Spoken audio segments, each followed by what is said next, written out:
প্রিয় শিক্ষার্থী বন্ধুরা, আসসালামু আলাইকুম। স্বাগতম জানাচ্ছি বাংলাদেশ শিক্ষা বার্তার নতুন একটি ভিডিওতে। 2024 সালের এইচএসসি পরীক্ষার্থীদের যারা এক বিষয় ফেল করবা তাদের ফেল আসবে কি না সে বিষয়ে কিন্তু অনেকের প্রশ্ন রয়েছে।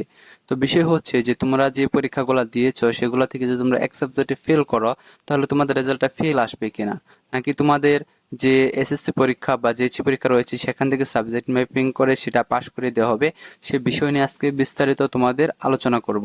তো আজকে কিন্তু দেখতে পাচ্ছ যে আমি প্রথম আলোর একটি নিউজ পেপার রয়েছে, পাশাপাশি সমকাল এবং জনকণ্ঠ, দৈনিক জনকণ্ঠ, এই তিনটা জনপ্রিয় নিউজ পেপারে কি প্রকাশিত হয়েছে যে তোমাদের রেজাল্ট প্রকাশ নিয়ে বা রেজাল্ট কিভাবে প্রকাশ করা হবে সেই তথ্য নেই, সেটা কিন্তু আজকে তোমাদের দেখাবো। পাশাপাশি তোমাদের কি সিদ্ধান্ত আসতে চলেছে সেটা বিস্তারিত তোমাদের আলোচনা করব। তোমরা যেহেতু এটা নিয়ে অনেক টেনশনে রয়েছো, তো তোমাদের টেনশনটা কিন্তু দেখা গেছে যে শিক্ষা মন্ত্রণালয় বা শিক্ষা বোর্ড দূর করে দিচ্ছে না, তারা কিন্তু ক্লিয়ার কাট বলে দিতেই পারে, তোমাদের কিন্তু অযথা কিন্তু আরো ভোগান্তির মধ্যে রেখেছে। তো যাই হোক, তোমরা যারা ভিডিওটি দেখতেছো প্রথম থেকে শেষ পর্যন্ত দেখতে থাকো, আর যারা এখনো চ্যানেলটি সাবস্ক্রাইব করো নাই, শিক্ষা সম্পর্কিত সকল তথ্য, পাশাপাশি তোমাদের এইচএসসি পরীক্ষার সকল আপডেট এবং তোমাদের পরীক্ষার পর অনার্স ভর্তি ও ইউনিভার্সিটি ভর্তি পরীক্ষার সকল তথ্য আমাদের এই চ্যানেল পেয়ে যাবা।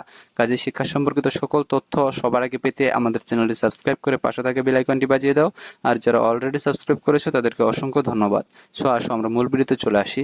তো বিষয় হচ্ছে যে তোমাদের এইচএসসি পরীক্ষায় যারা এক বিষয়ে ফেল করবা তাদেরকে তোমাদের পাশ করে দেওয়া হবে কিনা, বা তোমাদের সাবজেক্ট ম্যাপিং এর মাধ্যমে পাশ করে দেওয়া হবে কিনা, নাকি তোমরা ফেল করবা, এটা নিয়ে এত পরিমাণ প্রশ্ন পেয়েছি যেটা আসলে বলার বাহিরে, যে রিপ্লাই দিতে পারছে না এরকম একটা অবস্থা। আমাদের পূর্বের ভিডিওগুলোতে কিন্তু কমেন্টে অনেক প্রশ্ন আসতেছে। তার আগে আরেকটি কথা তোমাদের বলে নিতে চাই, সেটা হচ্ছে যে বর্তমানে আমাদের বাংলাদেশে যে বন্যার কারণে যেসব এলাকা প্লাবিত হয়েছে, ডুবে গেছে এলাকাগুলো, এখানে কিন্তু দেখা গেছে যে তারা কিন্তু খাবার সংকটে, পানি সংকটে ভুগতেছে। তো তোমরা শিক্ষার্থীরা যারা রয়েছ, তোমরা যে যার পক্ষ থেকে যতটুকু পারো তোমরা কিন্তু বিভিন্ন সংস্থার মাধ্যমে সহযোগিতায় এগিয়ে আসতে পারো, কারণ সারা বাংলাদেশ এখন এগিয়ে গেছে। তোমাদের একটা কথা বলতেছে যে তোমরা যে শুধু দোয়া করবা, শুধু দোয়া করলে কি হবে, এই অবস্থায় কিন্তু তাদের কিন্তু খাবারের ব্যবস্থা করতে হবে, পানির ব্যবস্থা করতে হবে। তো তোমরা 10 টাকা, 20 টাকা, 50 টাকা, 100 টাকা, যে যাই পারো, বিভিন্ন সংস্থা রয়েছে, বিভিন্ন বিশ্বস্ত সংস্থায় তোমরা বিকাশের মাধ্যমে বা নগদের মাধ্যমে তোমরা দিয়ে দাও। তাতে দেখা যাবে যে অনেকগুলা মানুষের টাকা কিন্তু একসাথে করলে অনেক টাকা হয়ে যাবে এবং সেটা দিয়ে কিন্তু তাদের খাবারের ব্যবস্থা হবে। তা না হলে তারা কিন্তু দেখা যাবে যে অনাহারে কিন্তু তাদের জীবন কিন্তু বিপন্নর মধ্যে পড়ে যাবে। কাজে তোমাদের কাছে রিকোয়েস্ট, তোমরা কিন্তু অবশ্যই কিন্তু তাদেরকে সহযোগিতা করবা। ঢাকাতে দেখতে পাচ্ছ যে অনেক মানুষ কিন্তু তাদের সহযোগিতা এগিয়ে আসতেছে। তো তোমরা সকলেই এগিয়ে আসো, এটা তোমাদের কাছে আমার আহ্বান থাকলো। তো আসো, এখন আমরা যে বিষয়টি নিয়ে আলোচনা করছিলাম সেটি হচ্ছে যে তোমাদের এইচএসসি পরীক্ষার্থীদের এক বিষয় ফেল করলে তোমাদের পাশ আসবে নাকি কি করবে শিক্ষা বোর্ড। তো দেখো, এখানে আমরা কিন্তু তিনটা সংবাদপত্রের আমরা প্রথমে এই তোমাদের যে জনকণ্ঠ রয়েছে সেটিতে দেখি। তো এখানে কিন্তু তারা বলেছে যে সময় লাগবে 40 দিন এবং পাশ করবে সব শিক্ষার্থী।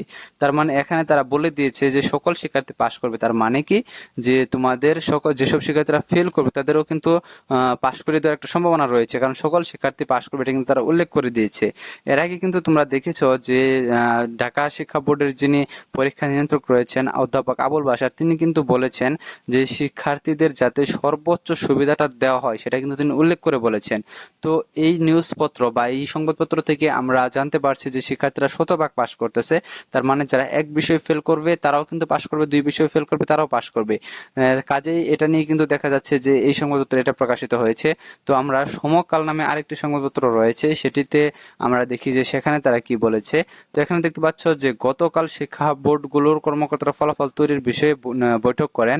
সেখানে পরীক্ষা নিয়ন্ত্রক ও সিস্টেম অ্যানালাইটিস্টরা বিভিন্ন বিষয় তুলে ধরেন। তার মধ্যে সবচেয়ে গ্রহণযোগ্য আলোচনা ছিল অনুষ্ঠিত পরীক্ষাগুলোর নম্বর এবং সেগুলো হয়নি সেগুলো সাবজেক্ট ম্যাপিং করে ফল প্রস্তুত।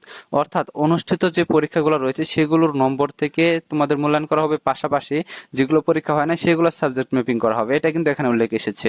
তো আরেকটা নিউজপত্র আমরা দেখে নিই, যে প্রথম আলো, এখানে উল্লেখ এসেছে যে গতকাল মঙ্গলবার এটা আমরা এটা দেখি, নাম প্রকাশে অনিচ্ছুক একজন পরীক্ষা নিয়ন্ত্রক ভিন্ন পদ্ধতিতে ফলাফলের ধারণা দিয়ে বলেন, বাংলা, ইংরেজি সহ ইতিমধ্যে যে 7টি বিষয়ের পরীক্ষা হয়েছে সেগুলোর ফল হবে উত্তরপত্র মূল্যায়নের ভিত্তিতে।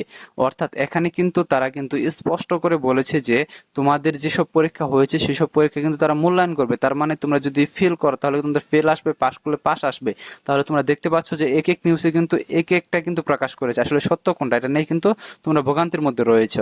আবার দেখতে পাচ্ছ যে এখানে আরো বলেছে যে আর যে বিষয়গুলো পরীক্ষা হচ্ছে না সেগুলোর ফল প্রকাশের ক্ষেত্রে ওই সব শিক্ষার্থীর এইচএসসি, এসএসসি ও জেএসসি বা সমমানের সংশ্লিষ্ট বিষয় বা ভিন্ন উপায় ফল প্রকাশের জন্য নির্ধারিত বিষয়ের ফল বিবেচনা করা হবে। এখানে যদি দেখা যায় কোনো বিষয়ে এসএসসিতে ফল খারাপ, সেই বিষয়ে জেএসসি পরীক্ষা বিবেচনা করা হতে পারে। গত মঙ্গলবার সচিবালয়ের ভেতরে শিক্ষার্থীদের বিক্ষোভের মুখে এইচএসসি সমানের পরীক্ষাগুলো বাতিল করা হয়। তো যাই হোক, এখান থেকে কিন্তু আমরা দেখতে পাচ্ছি যে এখানে কিন্তু তারা বলেছে যে তোমাদের যেসব পরীক্ষা হয়নি সেসব পরীক্ষা কিন্তু দেখা যাবে যে তোমাদের মূল্যায়ন করবে, কিন্তু তোমাদের বিগত যে বছরগুলো রয়েছে, অর্থাৎ তোমাদের যে এসএসসি পরীক্ষা, জেএসসি পরীক্ষা, সেটা দেখে কিন্তু তারা মূল্যায়ন করবে। এবং তোমাদের যেসব পরীক্ষা হয়েছে সেসব পরীক্ষা কিন্তু তোমাদের খাতা দেখে মূল্যায়ন করা হবে। কাজেই যদি খাতা দেখে মূল্যায়ন করা হয় তাহলে কিন্তু এটা শিওর যে তোমরা যারা পাস করতেছ তাদেরকে কিন্তু পাস করে দেওয়া হবে, যারা ফেল করতেছো তাদেরকে কিন্তু ফেল করে দেওয়া হবে। আবার আরেক জায়গায় বলেছে যে তোমাদের শিক্ষার্থীদের কিন্তু সর্বোচ্চ মূল্যায়ন করা হবে, অর্থাৎ তোমাদের সর্বোচ্চ সুবিধাটা দেখা হবে। তো সর্বোচ্চ সুবিধা বলতে যেহেতু এখানে আমরা দৈনিক জনকণ্ঠে পেয়েছি যে পাস করবে সব পরীক্ষার্থী, তার মানে এখানে এরকম সিস্টেম করতে পারে যে তোমাদের যদি এইচএসসি পরীক্ষায় যদি তোমরা এক সাবজেক্টে ফেল করো তাহলে কিন্তু দেখা যাবে যে তোমাদের ওই সর্বোচ্চ নাম্বার, যেটা একটি নিউজে এসেছে যে যদি তোমরা এইচএসসি তে কম পাও তাহলে তোমাদের এসএসসি দেখা হবে, এসএসসি তে কম পেলে তোমাদের জেএসসি দেখা হবে। তাহলে যদি এই সিস্টেমটা যদি করে, যদি ফেলের বিষয়টা যদি না রাখে, তাহলে কিন্তু দেখা যাবে তোমরা যদি এইচএসসি তে ফেল করো এক সাবজেক্টে, তাহলে দেখা যাবে যে তোমাদের এসএসসি বা জেএসসি তে তোমরা যে সর্বোচ্চ নাম্বারটা পেয়েছো সেটা কিন্তু তোমাদের দিয়ে দেওয়া হবে। কারণ তোমরা যদি এসএসসি তে যদি একটা সাবজেক্টে যদি তোমরা 40 পেয়ে থাকো, জেএসসি তে যদি তোমরা সেটাতে 70 পেয়ে থাকো, তাহলে কিন্তু তোমাদের রেজাল্টটা কিন্তু 70ই দেওয়া হবে, তোমাদের কিন্তু 40 দেওয়া হবে না। আবার তোমাদের এইচএসসি পরীক্ষাতে যদি দেখা যায় তোমরা একটা সাবজেক্টে তোমরা 20 নাম্বার পেয়েছো, মানে ফেল করেছো, এসএসসি তে পেয়েছো তোমরা 50, জেএসসি তে পেয়েছো ধরো তোমরা 40, তাহলে তোমাদের সর্বোচ্চ নাম্বার হচ্ছে 50। যদি এই সিস্টেমে করে যে তোমাদের সর্বোচ্চ নাম্বারটা দেওয়া হবে এবং সকলকে পাস করে দেওয়া হবে, তাহলে কিন্তু দেখা যাবে যে তোমাদের এখানে 50 নাম্বার, যেটা এসএসসি নাম্বার, সেটা কিন্তু তোমাদের দেওয়া হবে। অর্থাৎ তোমাদের সকল পরীক্ষাগুলোর নাম্বারগুলো দেখে যে নাম্বারটা সর্বোচ্চ সেটা দিয়ে কিন্তু তোমাদের পাস করে দেওয়া হবে। তো এখানে কিন্তু আমরা দুটা কিন্তু সিদ্ধান্ত পেয়েছি। একটা হচ্ছে যে তোমাদের সকল বিষয়ে পাস করে দেওয়া হবে, পাশাপাশি তোমাদের সর্বোচ্চ নাম্বার যেটা সেটা কিন্তু দেওয়া হবে, মানে যে পরীক্ষায় তোমরা সর্বোচ্চ নাম্বার পেয়েছো। আরেকটা সিদ্ধান্ত আমরা পেয়েছি যে সংবাদপত্রগুলো যাচাই বাছাই করে, সেটা হচ্ছে যে তোমাদের যেসব পরীক্ষাগুলো হয়েছে সেসব পরীক্ষাগুলো মূল্যায়ন করা হবে, পাশাপাশি তোমাদের যেসব পরীক্ষা হয় না সেসব পরীক্ষা সাবজেক্ট ম্যাপিং করা হবে। তাহলে এখানে সিদ্ধান্ত হলো দুটা।